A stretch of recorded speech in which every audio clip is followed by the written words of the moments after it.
হ্যাঁ, ব্যাস সব লিখে নিয়েছিল ওরা। এইবার পরীক্ষা পাস করার থেকে কেউ আমাকে আটকাতে পারবে না বাড়া। নারুকে একবার ফোন করে দেখি মালটা কতদূর কি করলো।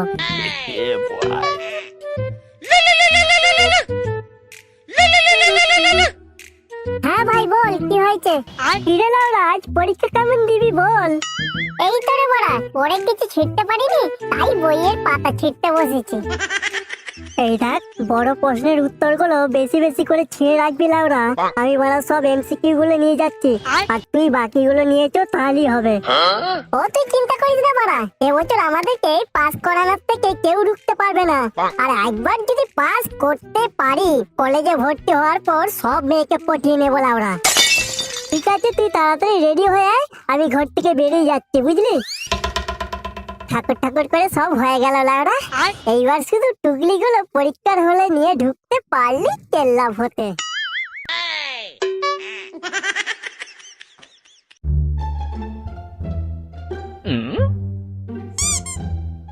কিরে মারা, তুই এখনো পড়ছিস?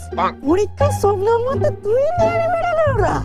আরে ভাড়া পড়ছি না রে, লিখছি, টুকলি করছে, বুঝলি? তোর খ্যাপা চোদা, কে এত কষ্ট করে লিখে টুকলি করে বল দেখি।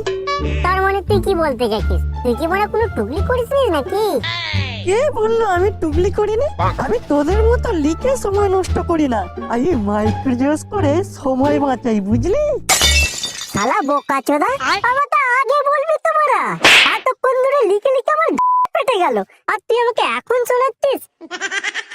শালা মাইক্রোজোস করবি, আমাকে আগে বলবি নি? এগুলো আবার ভুল করে নাকি? চো চো তাড়াতাড়ি চো চো, দেরি হয়ে যাবে মারা।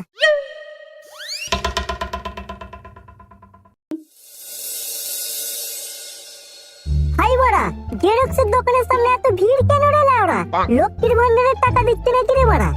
তাই তো রে লাউরা, দোকানের সামনে এত ভিড়, সবাই মাইক্রো করতে এসেছে। এইবার কি করবি লাউরা? পিছনে লাইন দিয়ে করতে গেলে তো আমার পরীক্ষা শেষ হয়ে যাবে।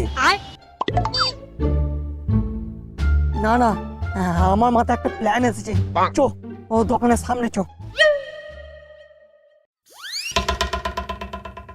কি গো কাকা, দোকানের সামনে এত ভিড় কেন গো? আর বলো না ভাইপো, কয়েকদিন ধরেই দোকানে প্রচুর ভিড় চলছে। আজ তো উচ্চ মাধ্যমিক পরীক্ষা, তাই সবাই মাইক্রোজোস করতে এসেছে, বুঝলে? সারা দেশের কি অবস্থা দেখেছো কাকা? সারা বছর না পড়ে পরীক্ষার দিন সবাই মাইক্রো করতে এসেছে।